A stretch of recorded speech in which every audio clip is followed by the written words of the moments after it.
একটা বিবাহিত মেয়েকে একবার প্রশ্ন করা হয়েছিল, আচ্ছা আপনার কাছে কি মনে হয়, আপনার বিয়ের পর আপনার স্বামীর বাড়িতে এবং আপনার নিজের বাড়িতে আপনার মূল্য বেশি নাকি আপনার স্বামীর মূল্য বেশি?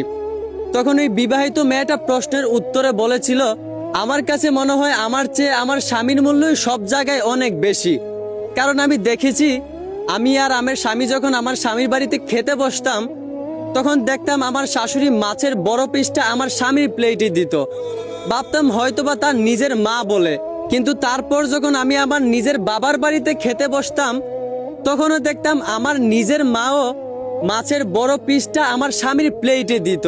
ঠিক তখনই আমি বুঝতে পারলাম যে একটা মেয়ে বিবাহিত হওয়ার পর তার স্বামীর মূল্যই সব জায়গায় অনেক বেশি থাকে, তার মূল্য সব জায়গায় এতটাও থাকে না। আসলে মেয়েদের জীবনটা অনেক অদ্ভুত। পরিবারের বড় মেয়েটাও একটা সময় অন্য একটা পরিবারের ছোট বউ হয়। পরিবারের যত্নে থাকা মেয়েটাও একটা সময় অন্য একটা পরিবারে বিয়ে হয়ে অবহেলায় পড়ে রয়।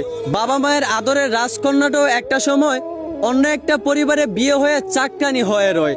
এই জন্যই বলি ভাই, মেয়েদেরকে সম্মান করা উচিত। আশা করি বুঝতে পারছেন।